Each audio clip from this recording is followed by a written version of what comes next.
My name is Douglas Lackey. I have two lives. I'm a professor of philosophy at Baruch College in the Graduate Center of the City University of New York. We are in the seminar room of the philosophy department of Baruch College right now.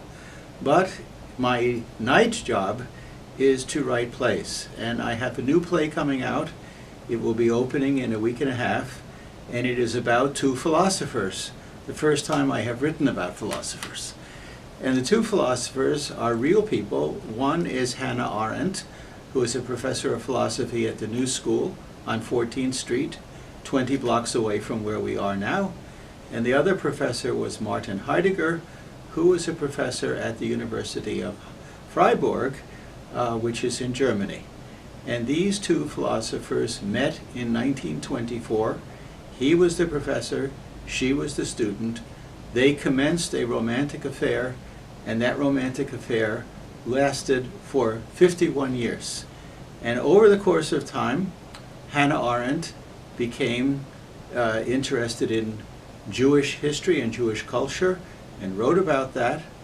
And Martin Heidegger became a card-carrying member of the Nazi Party.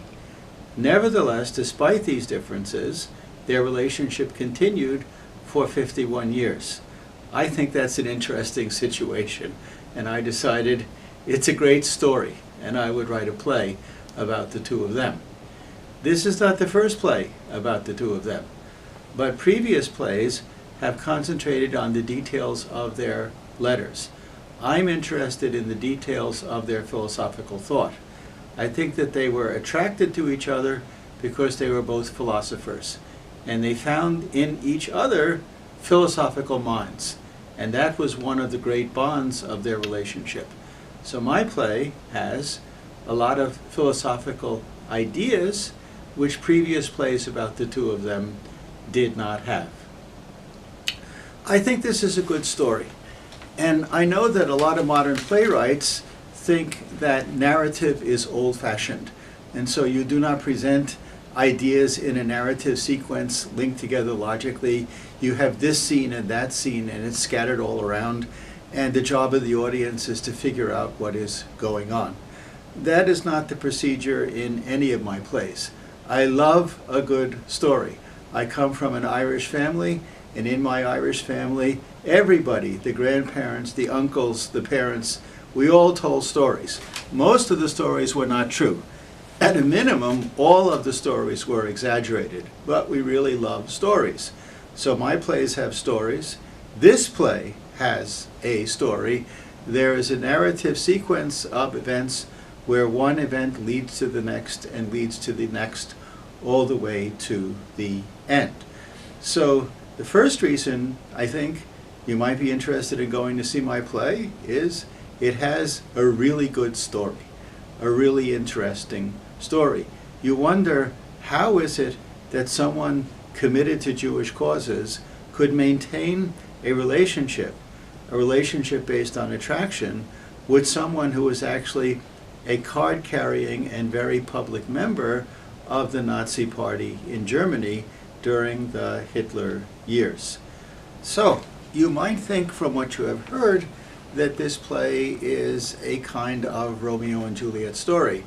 But it is a Romeo and Juliet story of the 20th century, where the obstacles, I think, are much bigger than were faced by Romeo and Juliet. They only had their parents to deal with. In this story, it's Jews versus Nazis, and that's pretty big, and that's pretty serious. But there was another thing that was prompting me as I was working on this play, and that was the rise of Donald Trump as a presidential candidate. I was interested in the story of Heidegger. Here is this guy, one of the great philosophy professors of his time, obviously a very smart man, obviously not believing in the ideas of Nazism because they are too simple and too stupid, nevertheless collaborating with the Nazis, throwing his hand in with them because he finds in this an opportunity for personal advancement. One wonders when one looks at all of the people around Trump, how many of them really believe in him, and how many are doing this just because it is an opportunity to advance your career or an opportunity to make money or something like that. I was particularly interested in Donald Trump's followers. Donald Trump is a stock figure. We know what he's like. There are lots of people like Donald Trump around. But the people who are following Trump, who were chanting at his rallies about Hillary Clinton, lock her up, lock her up, I was very worried by these people. How could they follow him? How could they not see through him? The same problem comes up for the Germans, even worse for the Germans in the late 1920s and in the late 1920s and in the early 1930s. Why didn't they see through Hitler? Or if they saw through him, how did they tolerate him? So that's another element that's going on in the play. And then I have to say, because I'm a philosophy professor, there's a philosophical dimension here. I take Heidegger to represent the irrational spirit in philosophy, and Hannah Arendt to represent the rational spirit in philosophy. She was a Marxist, and Marxism is a form of rationalism. Heidegger was an existentialist. Existentialism is a form of irrationalism. Those two currents of thought, the rational and the irrational, clashed in the 1930s, and across philosophy, the irrational won and defeated the rational. It was a tragedy of ideas inside of philosophy when this happened. So, the play is called Arendt-Heidegger, A Love Story.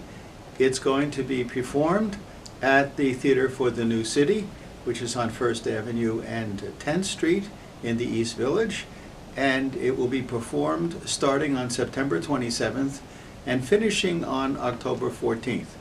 There are 3 weeks, there are 12 performances. Each week we perform on Thursday, Friday, and Saturday at 8 and Sunday at 3. Tickets are $15, but for students and seniors, tickets are $10.